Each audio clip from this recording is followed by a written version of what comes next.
teman-teman, kita ketemu lagi. Kali ini kita akan bicara tentang teori-teori yang terkait dengan prosocial behavior atau teori yang terkait dengan helping behavior.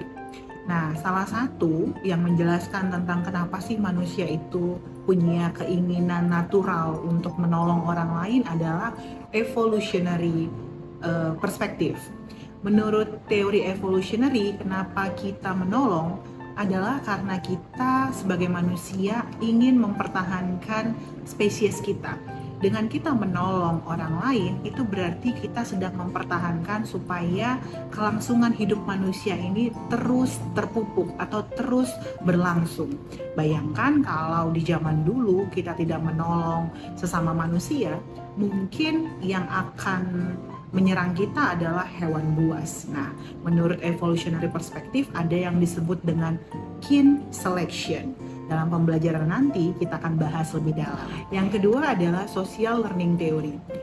Teori ini menjelaskan bahwa manusia menolong karena manusia telah belajar sebelumnya dari lingkungannya, baik misalnya dari guru, dari orang tua, atau orang-orang di sekeliling kita, bahwa memang menolong itu adalah sesuatu yang di-encourage atau didorong untuk dilakukan. Jadi kita dalam situasi bagaimanapun terpikir bahwa oke, memang saya harus menolong. Itu yang kita pelajari dari lingkungan kita. Ada juga teori yang bernama empathy altruism theory. Teori ini mengatakan kenapa manusia menolong, karena memang manusia memiliki empati dalam dirinya. Empati ini membuat kita bisa merasakan atau mengambil perspektif bagaimana orang yang sedang membutuhkan pertolongan kita.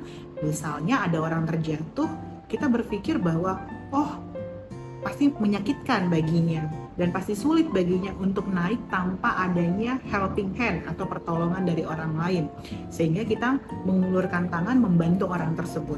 Jadi teori ini menjelaskan tentang simply kita merasakan empati dalam diri kita kemudian akan menolong orang lain. Kemudian ada juga teori tentang mood. Nah, ini ada menariknya, yaitu dua. Ada yang mengatakan bahwa good mood akan membuat kita untuk lebih willing to help.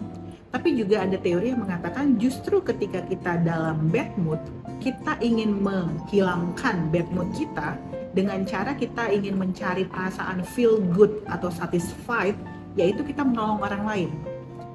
Makanya teman-teman jangan heran ketika teman-teman selesai menolong orang lain, even itu misalnya memberi sumbangan, teman-teman merasa I feel good, atau teman-teman merasa saya merasa diri saya lebih baik, atau identitasnya menjadi lebih saya orang baik begitu.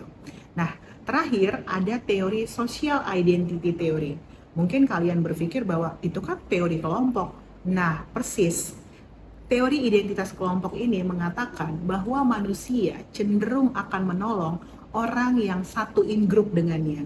Artinya misalnya saya orang Indonesia, saya akan terdorong lebih kuat untuk menolong sesama orang Indonesia dibandingkan dengan orang non-Indonesia. Demikian juga dalam kelompok misalnya suku atau kelompok sama-sama satu universitas, teori identitas sosial memprediksi manusia lebih menolong yang satu in group dengan kita dibandingkan out group kita. Demikian pembelajaran kali ini, sampai ketemu di pembelajaran selanjutnya.